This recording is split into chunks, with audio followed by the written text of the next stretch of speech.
ਸਾਡੇ ਪੰਜਾਬ ਵਿੱਚ ਬਹੁਤ ਸਾਰੀਆਂ ਪ੍ਰੋਬਲਮ ਚੱਲ ਰਹੀਆਂ ਨੇ, ਚਾਹੇ ਉਹ ਬੇਰੁਜ਼ਗਾਰੀ ਹੋਵੇ, ਐਜੂਕੇਸ਼ਨ ਸਿਸਟਮ ਹੋਵੇ, ਵੱਧ ਰਿਹਾ ਗਨ ਕਲਚਰ, ਗੈਂਗਸਟਰ ਕਲਚਰ ਹੋਵੇ ਜਾਂ ਨਸ਼ਿਆਂ ਦੀ ਕੋਈ ਪ੍ਰੋਬਲਮ ਹੋਵੇ। ਪਰ ਇਹਨਾਂ ਤੋਂ ਵੀ ਵੱਡੀ ਇੱਕ ਹੋਰ ਪ੍ਰੋਬਲਮ ਹੈ ਜੋ ਪੰਜਾਬ ਨੂੰ ਆਉਣ ਵਾਲੇ 25-30 ਸਾਲਾਂ ਵਿੱਚ ਇੱਕ ਵੱਡਾ ਨੁਕਸਾਨ ਪਹੁੰਚਾ ਸਕਦੀ ਹੈ। ਇਹ ਮੁਸੀਬਤ ਹੈ ਵਾਟਰ ਕ੍ਰਾਈਸਿਸ। किसान पानी की भाल च धरती का सीना पाटते जा रहे हैं। बरनाला जिले च तां किसान पानी की भाल च 470 फुट तक धरती च जा पहुंचे ने, क्योंकि उन्हां दे कोल झोना पालन दे लई इस तो बिना होर कोई चारा ही नहीं है। पंजाब बड़े अजीब हालातां विचों दी लंघ रहा है। पंजाब का जो वाटर लेवल है वो 300, 350, 400 फुट से नीचे चला गया। ਬੀਤੇ ਕੁਝ ਸਾਲਾਂ ਤੋਂ ਪੰਜਾਬ ਦੀ ਧਰਤੀ ਹੇਠਲੇ ਪਾਣੀ ਦੇ ਖਤਮ ਹੋਣ ਤੇ ਲਿਖਿਆ ਬਹੁਤ ਗਿਆ ਹੈ, ਵਾਰਨਿੰਗ ਵੀ ਬਹੁਤ ਵਾਰੀ ਦਿੱਤੀ ਗਈ ਹੈ, ਪਰ ਇਸ ਨੂੰ ਬਚਾਉਣ ਤੇ ਕੋਈ ਠੋਸ ਕਦਮ ਨਹੀਂ ਚੁੱਕੇ ਗਏ। ਭਾਰਤ ਦੀ ਗੱਲ ਕਰੀਏ ਤਾਂ ਪੂਰੀ ਦੁਨੀਆ ਦੀ ਟੋਟਲ ਆਬਾਦੀ ਵਿੱਚੋਂ 17% ਆਬਾਦੀ ਸਾਡੀ ਹੈ ਤੇ ਗਰਾਊਂਡ ਵਾਟਰ ਕਿੰਨਾ ਹੈ? ਸਿਰਫ 4%। ਇੱਕ ਹੋਰ ਪੁਆਇੰਟ ਦੱਸਾਂ, ਅਸੀਂ ਦੁਨੀਆ 'ਚ ਸਭ ਤੋਂ ਜ਼ਿਆਦਾ ਧਰਤੀ ਹੇਠਲਾ ਪਾਣੀ ਵਰਤਦੇ ਹਾਂ ਤੇ ਜਿੰਨਾ ਅਸੀਂ ਧਰਤੀ ਹੇਠੋਂ ਪਾਣੀ ਕੱਢਦੇ ਹਾਂ ਉਸ ਦਾ 80% ਸਿੰਚਾਈ ਲਈ ਵਰਤਦੇ ਹਾਂ। ਪੰਜਾਬ ਦੀ ਗੱਲ ਕਰੀਏ ਤਾਂ ਇੱਥੇ ਇੱਕ ਹੋਰ ਪ੍ਰੋਬਲਮ ਹੈ। ਤੁਸੀਂ ਰੀਚਾਰਜ ਰੇਟ ਨੂੰ ਸਮਝਦੇ ਹੋ? ਜਿੰਨਾ ਧਰਤੀ 'ਚੋਂ ਪਾਣੀ ਕੱਢਿਆ ਜਾਂਦਾ ਹੈ ਉਹਨਾਂ ਬਾਰਿਸ਼ ਤੋਂ, ਨਹਿਰਾਂ ਤੋਂ ਵਾਪਸ ਵੀ ਜਾਂਦਾ ਹੈ, ਉਸ ਨੂੰ ਕਿਹਾ ਜਾਂਦਾ ਹੈ ਰੀਚਾਰਜ ਰੇਟ। ਜੇ ਰੀਚਾਰਜ ਜ਼ਿਆਦਾ ਹੋਵੇ ਤੇ ਕੱਢਿਆ ਘੱਟ ਜਾਵੇ ਤਾਂ ਧਰਤੀ ਹੇਠਲਾ ਪਾਣੀ ਵਧੇਗਾ। ਪਰ ਸਾਡੇ ਪੰਜਾਬ ਵਿੱਚ ਅਜਿਹਾ ਨਹੀਂ ਹੈ। ਪੰਜਾਬ ਵਿੱਚ ਜਦੋਂ 1.5 ਲੀਟਰ ਪਾਣੀ ਕੱਢਿਆ ਜਾਂਦਾ ਹੈ ਤਾਂ 1 ਲੀਟਰ ਹੀ ਰੀਚਾਰਜ ਹੁੰਦਾ ਹੈ। ਇਹ ਜੋ ਅੱਧੇ ਲੀਟਰ ਦਾ ਗੈਪ ਹੈ ਨਾ, ਇਹੀ ਪੰਜਾਬ ਦੀ ਧਰਤੀ ਨੂੰ ਬੰਜਰ ਬਣਾ ਰਿਹਾ ਹੈ। ਪੰਜਾਬ ਦੇ 150 ਬਲਾਕ ਨੂੰ ਦੇਖੀਏ ਤਾਂ ਉਹਨਾਂ ਚੋਂ 80% ਬਲਾਕਸ ਵਿੱਚੋਂ 75% ਪਾਣੀ ਕੱਢਿਆ ਜਾਂਦਾ ਹੈ। ਇਹਨਾਂ 150 ਬਲਾਕਸ ਚੋਂ 117 ਬਲਾਕ ਅਜਿਹੇ ਨੇ ਜੋ ਰੈੱਡ ਜ਼ੋਨ ਵਿੱਚ ਆਉਂਦੇ ਨੇ। ਸਿਰਫ 22 ਬਲਾਕ ਹੀ ਅਜਿਹੇ ਨੇ ਜਿਨ੍ਹਾਂ ਵਿੱਚ ਪਾਣੀ ਵੱਧ ਰਿਹਾ ਹੈ। ਉਸ ਦਾ ਕਾਰਨ ਪਤਾ ਕੀ ਹੈ? ਖਾਰਾ ਪਾਣੀ। ਇਹ ਪਾਣੀ ਨਾ ਤਾਂ ਪੀਣ ਦੇ ਕੰਮ ਆ ਸਕਦਾ ਹੈ, ਨਾ ਹੀ ਸਿੰਚਾਈ ਦੇ। ਇਹ ਦੱਖਣ ਪੱਛਮ ਪੰਜਾਬ ਦਾ ਏਰੀਆ ਹੈ, ਮੁਕਤਸਰ ਹਬੋਰ ਵਾਲਾ। ਇੱਥੇ ਬਹੁਤ ਜ਼ਿਆਦਾ ਸੇਮ ਹੈ ਜਿਸ ਕਾਰਨ ਫਸਲ ਨਾ ਦੇ ਬਰਾਬਰ ਹੁੰਦੀ ਹੈ। ਹੁਣ ਸ਼ਾਇਦ ਤੁਹਾਡੇ ਦਿਮਾਗ ਵਿੱਚ ਇੱਕ ਸਵਾਲ ਆਏ ਕਿ ਇਹ ਸਮੱਸਿਆ ਆਖਿਰਕਾਰ ਪੰਜਾਬ ਵਿੱਚ ਕਿਉਂ ਹੈ? ਤਾਂ ਇਸ ਦਾ ਜਵਾਬ ਹੈ ਝੋਨਾ ਅਤੇ ਕਣਕ ਚੱਕਰ। ਕਣਕ ਵਿੱਚ ਉਨਾ ਜ਼ਿਆਦਾ ਪਾਣੀ ਖਪਤ ਨਹੀਂ ਹੁੰਦਾ, ਪਰ ਝੋਨੇ ਵਿੱਚ ਬਹੁਤ ਹੁੰਦਾ ਹੈ।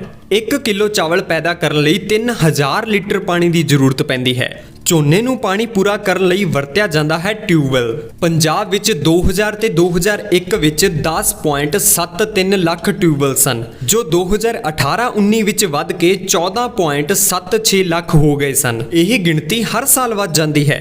ਟਿਊਬਵੈੱਲ ਇੱਕ ਪਾਸੇ ਸਾਡੇ ਲਈ ਬਹੁਤ ਵੱਡਾ ਖਤਰਾ ਨੇ ਤੇ ਇੱਕ ਪਾਸੇ ਸਾਡੇ ਲਈ ਵਰਦਾਨ। ਲਗਾਤਾਰ ਟਿਊਬਵੈੱਲ ਤੋਂ ਪਾਣੀ ਕੱਢਣ ਕਾਰਨ ਧਰਤੀ ਹੇਠਲਾ ਪਾਣੀ ਡੂੰਘਾ ਹੁੰਦਾ ਜਾ ਰਿਹਾ ਹੈ ਤੇ ਲਗਾਤਾਰ ਝੋਨੇ ਦੀ ਬਿਜਾਈ ਕਾਰਨ ਉੱਪਰਲੀ ਪਰਤ ਸਖਤ ਹੁੰਦੀ ਜਾ ਰਹੀ ਹੈ, ਜਿਸ ਕਾਰਨ ਪਾਣੀ ਰੀਚਾਰਜ ਨਹੀਂ ਹੁੰਦਾ ਤੇ ਸਾਰਾ ਸਿਸਟਮ ਇਨਬੈਲੈਂਸ ਹੋ ਜਾਂਦਾ ਹੈ। ਇਹੀ ਇਨਬੈਲੈਂਸ ਪੰਜਾਬ ਨੂੰ ਡਾਰਕ ਸਾਈਡ ਵੱਲ ਲੈ ਕੇ ਜਾ ਰਿਹਾ ਹੈ। ਦੋਸਤੋ, ਪਤਾ ਹੈ ਇਸ ਸਭ ਵਿੱਚ ਸਭ ਤੋਂ ਵੱਡੀ ਦੁੱਖ ਦੀ ਗੱਲ ਕੀ ਹੈ? ਕਿ ਇਸ ਬਾਰੇ ਗੱਲ ਹੀ ਨਹੀਂ ਹੋ ਰਹੀ। ਕੁਝ ਹੀ ਚੁਣਿੰਦਾ ਲੋਕ ਨੇ ਜੋ ਇਸ ਸਮੱਸਿਆ ਤੇ ਚਰਚਾ ਕਰਦੇ ਨੇ ਤੇ ਇਸ ਤੋਂ ਬਚਣ ਲਈ ਸੁਝਾਅ ਦਿੰਦੇ ਨੇ। ਪੰਜਾਬ ਦੀਆਂ ਜੋ ਪਹਿਲਾਂ ਦੀਆਂ ਸਰਕਾਰਾਂ ਸੀ ਉਹਨਾਂ ਨੇ ਸ਼ਾਇਦ ਕਦੇ ਇਸ ਮੁੱਦੇ ਤੇ ਗੱਲ ਵੀ ਨਹੀਂ ਕੀਤੀ ਹੋਣੀ, ਪਰ ਇਸ ਵਾਰ ਭਗਵੰਤ ਮਾਨ ਨੇ ਇੱਕ ਸਟੈਪ ਲਿਆ ਹੈ ਪੰਜਾਬ ਦੀ ਧਰਤੀ ਨੂੰ ਬਚਾਉਣ ਲਈ। ਹੁਣ ਤੁਹਾਨੂੰ ਆਈਡੀਆ ਹੋ ਗਿਆ ਹੈ ਕਿ ਧਰਤੀ ਹੇਠਲਾ ਪਾਣੀ ਘੱਟ ਹੁੰਦਾ ਜਾ ਰਿਹਾ ਹੈ ਤੇ ਇਸ ਦੇ ਕਾਰਨ ਨੇ ਟਿਊਬਵੈੱਲ ਤੇ ਝੋਨਾ। ਹੁਣ ਇੱਕ ਸਵਾਲ ਹੈ ਕਿ ਆਖਿਰਕਾਰ ਇਹ ਸਮੱਸਿਆ ਪੈਦਾ ਹੀ ਕਿਉਂ ਹੋਈ? ਇਹ ਜਾਣਨ ਲਈ ਸਾਨੂੰ ਦੇਖਣਾ ਪਵੇਗਾ ਇਤਿਹਾਸ। 2021 ਦੇ ਡੇਟਾ ਅਨੁਸਾਰ ਝੋਨੇ ਦੀ ਬਿਜਾਈ ਪੰਜਾਬ ਵਿੱਚ 70% ਹੈ, ਜੋ 1980 ਵਿੱਚ ਸਿਰਫ 9% ਸੀ। 1960-61 ਵਿੱਚ ਨਹਿਰੀ ਪਾਣੀ 58% ਵਰਤਿਆ ਜਾਂਦਾ ਸੀ ਤੇ ਜ਼ਮੀਨੀ ਪਾਣੀ 41%। 2017-18 ਵਿੱਚ 25% ਨਹਿਰੀ ਪਾਣੀ ਤੇ ਜ਼ਮੀਨੀ ਪਾਣੀ ਵਰਤਿਆ ਜਾਣ ਲੱਗਿਆ 75%। 2021 ਵਿੱਚ ਪੰਜਾਬ ਦੇ 70% ਹਿੱਸੇ ਵਿੱਚ ਟਿਊਬਵੈੱਲ ਤੋਂ ਸਿੰਚਾਈ ਹੋਣ ਲੱਗ ਪਈ, ਜੋ 1980 ਵਿੱਚ 50% ਸੀ। ਇਸ ਤੋਂ ਵੀ ਪਿੱਛੇ ਚੱਲੀਏ ਤਾਂ 1960 ਵਿੱਚ 22% ਸੀ। ਹੁਣ ਤੁਸੀਂ ਦੇਖ ਸਕਦੇ ਹੋ 9 ਤੋਂ 70% ਏਰੀਏ ਵਿੱਚ ਝੋਨੇ ਦੀ ਬਿਜਾਈ ਹੋਣ ਲੱਗ ਪਈ। ਧਰਤੀ ਹੇਠਲੇ ਪਾਣੀ ਨੂੰ 75% ਤੱਕ ਵਰਤਿਆ ਜਾਣ ਲੱਗਿਆ। ਹੁਣ ਸੋਚਿਆ ਜਾਵੇ ਤਾਂ ਪਿਛਲੇ 50 ਕੁ ਸਾਲਾਂ ਵਿੱਚ ਕੁਝ ਅਜਿਹਾ ਹੋਇਆ ਹੈ ਜਿਸ ਦੇ ਕਾਰਨ ਸ਼ਾਇਦ ਸਾਡੀ ਆਉਣ ਵਾਲੀ ਪੀੜ੍ਹੀ ਨੂੰ ਕਣਕ ਅਤੇ ਚਾਵਲ ਦੇ ਦਾਣਿਆਂ ਲਈ ਵੀ ਤਰਸਣਾ ਪਵੇ। ਇਸ ਦਾ ਨਾਂ ਹੈ ਗ੍ਰੀਨ ਰੈਵੋਲੂਸ਼ਨ, ਯਾਨੀ ਹਰੀ ਕ੍ਰਾਂਤੀ। ਨਹੀਂ, ਇਹ ਰੋਂਗ ਹੈ। ਰੀਜ਼ਨ ਦੱਸੋ।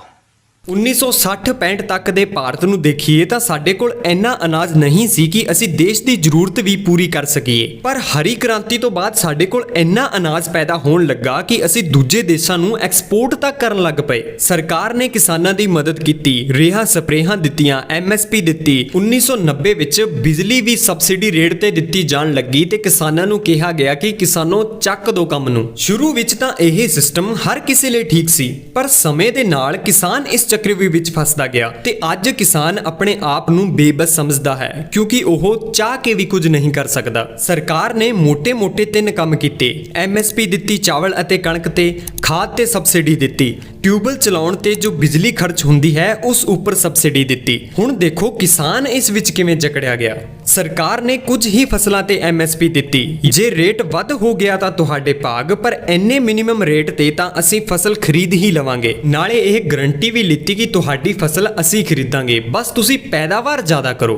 ਕਣਕ ਤੇ ਚਾਵਲ ਉਸ MSP ਵਿੱਚ ਆਉਂਦੇ ਸੀ ਤੇ ਇਹ ਵਧੀਆ ਚੱਕਰ ਵੀ ਸੀ ਝੋਨਾ ਅਤੇ ਕਣਕ ਦਾ। ਕਿਸਾਨਾਂ ਨੇ ਸੋਚਿਆ ਕਿ MSP ਵੀ ਮਿਲ ਰਹੀ ਹੈ, ਰੇਹਾਂ ਸਪਰੇਹਾਂ ਵੀ ਸਬਸਿਡੀ ਤੇ ਮਿਲਦੀਆਂ ਨੇ, ਬਿਜਲੀ ਵੀ ਸਬਸਿਡੀ ਰੇਟ ਤੇ ਮਿਲਦੀ ਹੈ, ਬਸ ਆਪਣੇ ਟਿਊਬਵੈੱਲ ਲਗਾਓ ਤੇ ਖੂਬ ਝੋਨਾ ਅਤੇ ਕਣਕ ਪੈਦਾ ਕਰੋ। ਹੁਣ ਇਸ ਨਾਲ ਹੋਇਆ ਇਹ ਕਿ ਜ਼ਮੀਨ ਦੀ ਸ਼ਕਤੀ ਘਟਣ ਲੱਗੀ, ਜਿਸ ਨੂੰ ਪੂਰਾ ਕਰਨ ਲਈ ਕਿਸਾਨਾਂ ਨੇ ਜ਼ਿਆਦਾ ਮਾਤਰਾ ਵਿੱਚ ਖਾਦਾਂ ਪਾਉਣੀਆਂ ਸ਼ੁਰੂ ਕਰ ਦਿੱਤੀਆਂ। ਕੋਈ ਹੋਰ ਫਸਲ ਬੀਜੀ ਨਹੀਂ ਕਿਉਂਕਿ ਇਹਨਾਂ ਤੇ MSP ਸੀ ਤੇ ਸਰਕਾਰ ਖਰੀਦ ਰਹੀ ਸੀ। ਜੇ ਕੋਈ ਕਿਸਾਨ ਦੂਜੀ ਫਸਲ ਬੀਜੇ, ਉਸ ਨੂੰ ਚੰਗਾ ਰੇਟ ਨਾ ਮਿਲਿਆ ਜਾਂ ਉਸ ਨੂੰ ਕਿਸੇ ਨੇ ਖਰੀਦਿਆ ਹੀ ਨਾ, ਫਿਰ ਕਿਸਾਨ ਕਿੱਥੇ ਜਾਣ? ਉਹ ਤਾਂ ਘਾਟਾ ਨਹੀਂ ਚੱਲ ਸਕਦੇ ਨਾ। ਫਿਰ ਕਿਸਾਨਾਂ ਨੇ ਸੋਚਿਆ ਜਿਵੇਂ ਚੱਲਦਾ ਹੈ ਠੀਕ ਹੈ।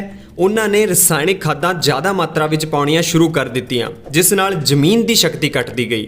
MSP ਲਈ ਝੋਨਾ ਬੀਜਿਆ, ਜਿਸ ਨੂੰ ਪਾਣੀ ਪੂਰਾ ਕਰਨ ਲਈ ਟਿਊਬਵੈੱਲ ਲਾਏ ਗਏ। ਹੁਣ ਇਹ ਟਿਊਬਵੈੱਲ ਹਰ ਸਾਲ ਡੂੰਘੇ ਕਰਨੇ ਪੈਂਦੇ ਨੇ ਕਿਉਂਕਿ ਪਾਣੀ ਡੂੰਘਾ ਹੁੰਦਾ ਜਾ ਰਿਹਾ ਹੈ। ਇਸ ਵਿੱਚ ਬਹੁਤ ਸਾਰਾ ਪੈਸਾ ਖਰਚ ਹੁੰਦਾ ਹੈ। ਹੁਣ ਜੇ ਤੁਸੀਂ ਇਸ ਨੂੰ ਧਿਆਨ ਨਾਲ ਦੇਖੋ ਤਾਂ ਇਹ ਇੱਕ ਚੱਕਰ ਬਣ ਗਿਆ ਹੈ ਜਿਸ ਵਿੱਚ ਕਿਸਾਨ ਫਸ ਗਿਆ। ਬੀਜ ਦਾ ਖਰਚਾ, ਡੀਜ਼ਲ ਦਾ ਖਰਚਾ, ਲੇਬਰ ਦਾ ਖਰਚਾ, ਰੇਹਾਂ ਸਪਰੇਹਾਂ ਦਾ ਖਰਚਾ, ਬਿਜਲੀ ਦਾ ਖਰਚਾ। ਇੰਨਾ ਖਰਚਾ ਕਰਕੇ ਕੋਈ ਕਿਸਾਨ ਨਹੀਂ ਚਾਹੇਗਾ ਕਿ ਉਸ ਦੀ ਫਸਲ ਘਾਟੇ ਵਿੱਚ ਵਿਕੇ।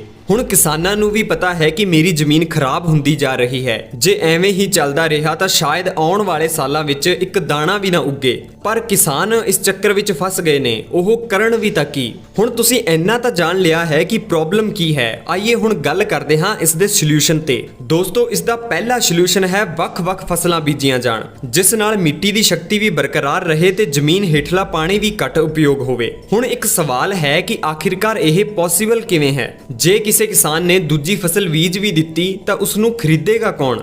ਪ੍ਰਾਈਵੇਟ ਸੈਕਟਰ ਵਾਲੇ ਤਾਂ ਆਪਣੇ ਹਿਸਾਬ ਨਾਲ ਰੇਟ ਲਾਉਣਗੇ, ਹੋ ਸਕਦਾ ਹੈ ਉਹ ਖਰੀਦਣ ਵੀ ਨਾ। ਤਾਂ ਇਸ ਦਾ ਸੋਲੂਸ਼ਨ ਸਰਕਾਰ ਨੂੰ ਸੋਚਣਾ ਹੋਵੇਗਾ। ਦੂਜੀਆਂ ਫਸਲਾਂ ਤੇ ਵੀ MSP ਦਿੱਤੀ ਜਾਵੇ, ਕਿਹੜਾ ਫਸਲੀ ਚੱਕਰ ਸਹੀ ਹੋਵੇਗਾ ਦੱਸਿਆ ਜਾਵੇ, ਮਿੱਟੀ ਦੀ ਜਾਂਚ ਕੀਤੀ ਜਾਵੇ, ਰਸਾਇਣਿਕ ਦਵਾਈਆਂ ਦੀ ਜਾਂਚ ਕੀਤੀ ਜਾਵੇ, ਕਿਸਾਨਾਂ ਨੂੰ ਭਰੋਸਾ ਦਿੱਤਾ ਜਾਵੇ ਕਿ ਸਰਕਾਰ ਤੁਹਾਡੀ ਫਸਲ ਖਰੀਦੇਗੀ। ਕਿਉਂਕਿ ਖੇਤੀ ਵਿੱਚ ਖਰਚਾ ਬਹੁਤ ਹੁੰਦਾ ਹੈ ਤਾਂ ਕਿਸੇ ਵੀ ਕਿਸਾਨ ਦਾ ਘਾਟਾ ਨਹੀਂ ਹੋਣਾ ਚਾਹੀਦਾ। ਭਗਵੰਤ ਮਾਨ ਨੇ ਇਸ ਵਾਰ ਮੂੰਗੀ ਦੀ ਫਸਲ ਤੇ MSP ਦਿੱਤੀ, ਜੋ ਇੱਕ ਸ਼ੁਰੂਆਤ ਹੋ ਸਕਦੀ ਹੈ। ਇਸ ਦਾ ਦੂਜਾ ਸੋਲੂਸ਼ਨ ਹੈ ਮਿੱਟੀ ਨੂੰ ਬਚਾਇਆ ਜਾਵੇ, ਕਿਉਂਕਿ ਹਵਾ ਦੂਸ਼ਿਤ ਹੁੰਦੀ ਹੈ ਤਾਂ ਉਸ ਨੂੰ ਠੀਕ ਕੀਤਾ ਜਾ ਸਕਦਾ ਹੈ, ਪਾਣੀ ਦੂਸ਼ਿਤ ਹੁੰਦਾ ਹੈ ਤਾਂ ਉਸ ਨੂੰ ਸਾਫ਼ ਕੀਤਾ ਜਾ ਸਕਦਾ ਹੈ। ਪਰ ਜ਼ਮੀਨ ਇੱਕ ਵਾਰ ਜੇ ਖਰਾਬ ਹੋ ਗਈ ਨਾ ਤਾਂ ਇਸ ਨੂੰ ਦੁਬਾਰਾ ਉਪਜਾਊ ਨਹੀਂ ਬਣਾਇਆ ਜਾ ਸਕਦਾ। ਇਸ ਬਾਰੇ ਹੋਰ ਜਾਣਕਾਰੀ ਹਾਸਲ ਕਰਨ ਲਈ ਤੁਸੀਂ ਸਤਿਗੁਰੂ ਦੁਆਰਾ ਚਲਾਈ ਮੁਹਿੰਮ ਨੂੰ ਦੇਖ ਸਕਦੇ ਹੋ। ਤੀਜਾ ਇਸ ਦਾ ਸੋਲੂਸ਼ਨ ਹੈ ਜਿੰਨੇ ਹੋ ਸਕਣ ਪੇੜ ਪੌਦੇ ਲਾਏ ਜਾਣ। ਤੁਸੀਂ ਪਿਛਲੇ ਕੁਝ ਸਾਲਾਂ ਨੂੰ ਦੇਖੋ ਤਾਂ ਬਾਰਿਸ਼ ਸਮੇਂ ਤੇ ਨਹੀਂ ਹੁੰਦੀ, ਹੁਣ ਬੇਮੌਸਮ ਬਾਰਿਸ਼ ਹੁੰਦੀ ਹੈ। ਝੋਨੇ ਦੇ ਬੀਜਣ ਸਮੇਂ ਉਨੀ ਬਾਰਿਸ਼ ਨਹੀਂ ਹੁੰਦੀ ਜਿੰਨੀ ਬਾਰਿਸ਼ ਦੀ ਜ਼ਰੂਰਤ ਹੁੰਦੀ ਹੈ। ਇਸ ਦਾ ਕੀ ਕਾਰਨ ਹੋ ਸਕਦਾ ਹੈ? ਇਸ ਦਾ ਕਾਰਨ ਹੈ ਹਿਊਮਿਡਿਟੀ, ਯਾਨੀ ਨਮੀ।